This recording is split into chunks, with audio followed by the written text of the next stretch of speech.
Yan sa mga baguhan ko ng mga viewers. Ito yung ating mga MMDA po. So sila yung nandito talaga araw-araw. At yung ating estero. Tapos yung Dole Tupad naman po. Yung DPS Mandaragat doon naman po sa Manila Yacht Club. Pero update ko lang po kayo dito sa mga kalat na ito, no? Dahil kasagsagan pa ng Bagyong Karina at Lihabaga. So dito muna tayo. Andito yung Mandamos office naman po na inaabangan ko po yung coffee shop dyan sa baba.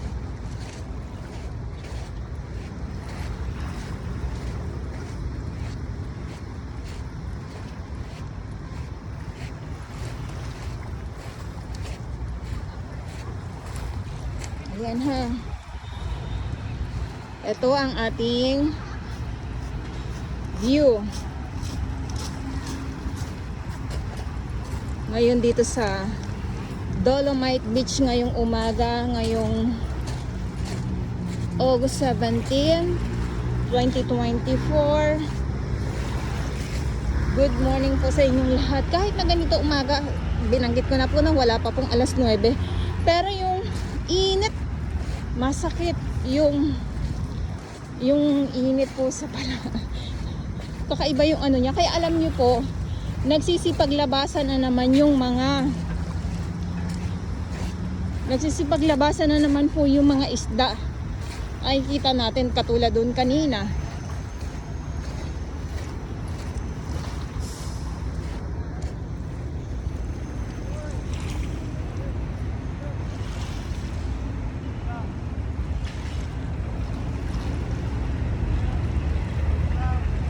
Yan.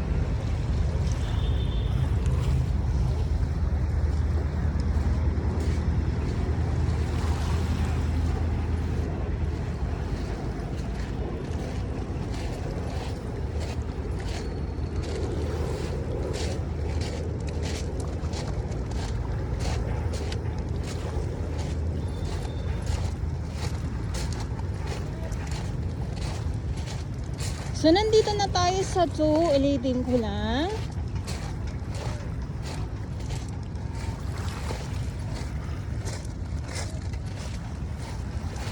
At punta na tayo dito sa kung saan nga po ay sobrang daming basura na hindi pa po na talagang nauubos gawa ng kung meron man pong kung meron man pong nababawas ang ating mga warriors sa paglilinis, meron din pong pumapalit katulad nito. Ayan, tapos yung nandun pa sa laot. So pag malakas ang hangin nga po, alon, tas dadami yan. So dito po yan tatambay sa may dalampasigan ng Dolomite Beach. Ayan po yung araw.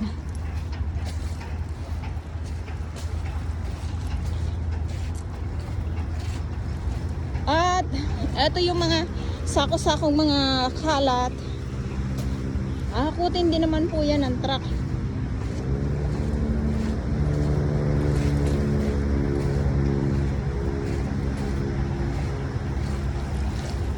Dito muna tayo sa may pinakadagat po para makita niyo po.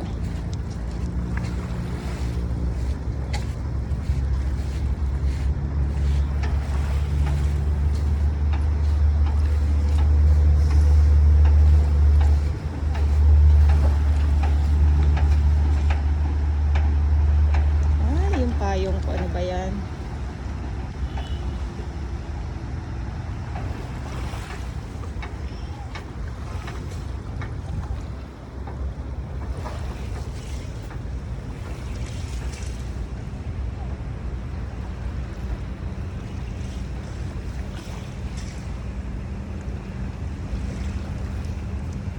Okay. So, maraming salamat po sa inyong lahat. Ito yung update natin ngayon dito sa Manila Bay Dolomite Beach. At ulitin ko lang po muli para hindi po tayo nagkakamali. Ngayon ay August 17, 2024. At sa mga baguhan, Yes, welcome sa channel ni Miss Jolene Dora Baus. Mahalin niyo po ako ng buong buo. Yun ang hindi galing sa ilong ng mga singaw. Karasubuan!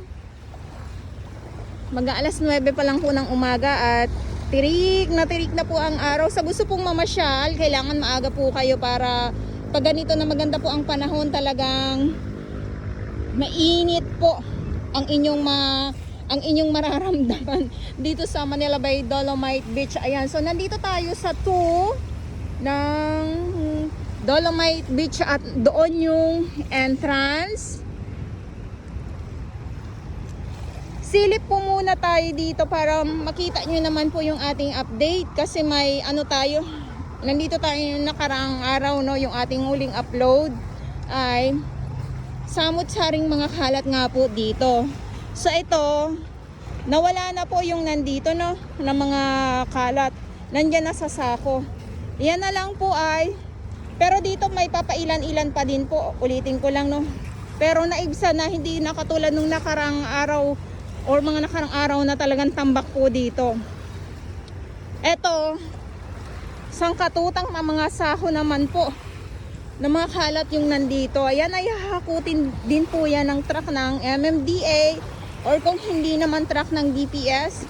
Pag maraming truck, mas masisimot itong mga sako-sakong mga kalat or mga basura nga po dito sa Dolomite Beach na yung mga nasa sako. Pero etong trash boom, hindi ko lang po alam kung iyan din po ay hahakutin kasi matagal na panahon na po na nandito yan, or hindi ko din alam kung ibabalik pa ba, aayusin or ibabalik pa ba sa dagat yan. So ang simula ng paglalakad ko ay doon tayo galing sa may pinaka entrance at eto yung meron pa dito pero kukunti na lang po, ano, nandito yung ating mga grupo to ng ating mga MMDA. Ang dami dito. Sila bossing at saka sila madam.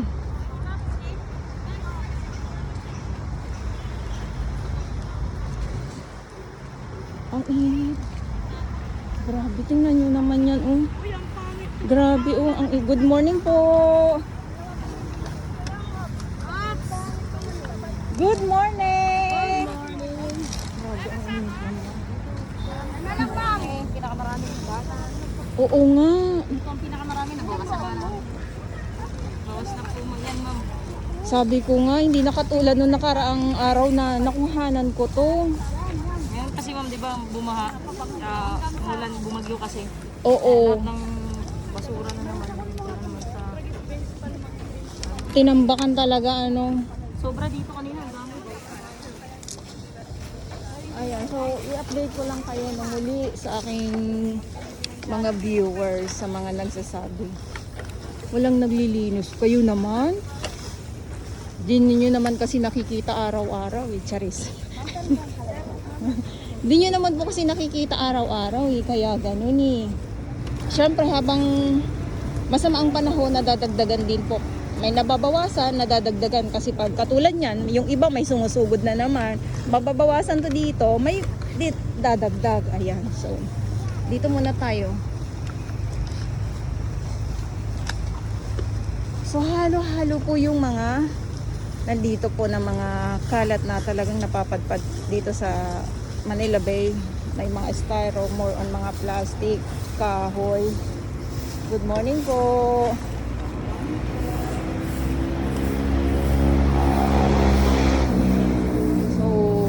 Sila ma'am.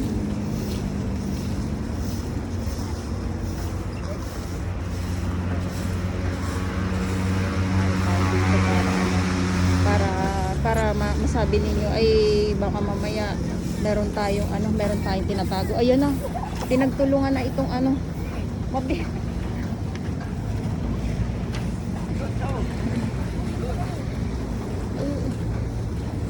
Lambat. Sumabit ay umano yung kahoy. Ano, maganda tayo, kaila.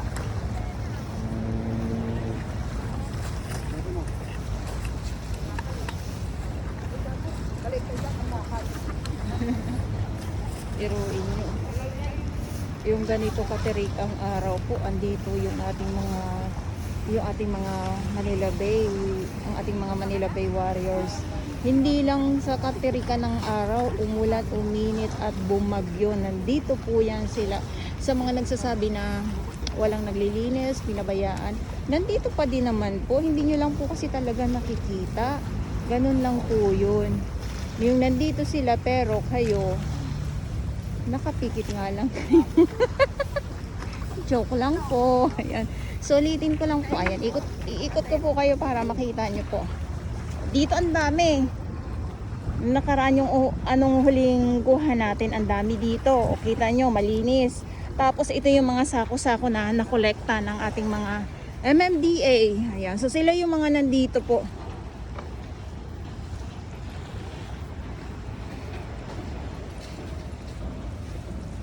Ayan, pakita ko lang po sa inyo kung gaano karami.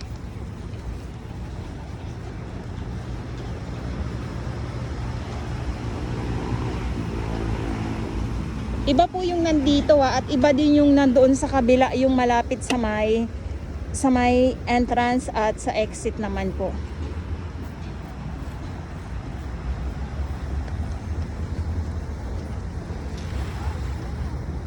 O, diba? Sabi ko pag madami po, madaming naglilinis, makikita po kaagad natin yung resulta. Ayan.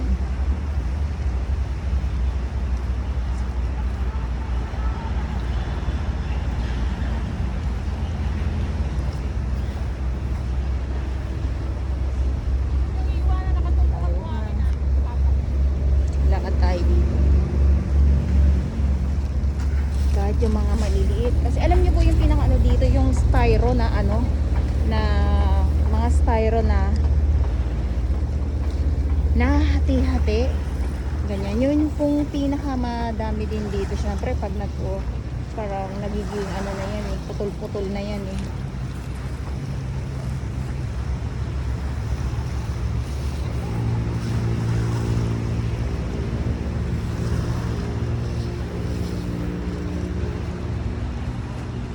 Nasa sulok sila kuya oh.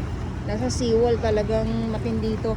Kasi alam niyo po, hindi lang naman kasi dito sa hanggang doon. So etong view na to is Manila Yacht Club papunta po, na kung saan ay nandiyan naman po yung ating DPS Mandaragat. Okay, so ito yung update natin ngayon dito sa Manila Bay Dolomite Beach. At ulitin ko lang po, Saturday Pilipinas at ngayon ay August 17, 2024. Nasa kasagsagan ng tirik ng araw ang ating mga Manila Bay Warriors, ang ating mga MMDA po yung nandito. So ulitin ko lang po muli, no, bawat grupo ay may mga oras po yan sa kanilang mga trabaho.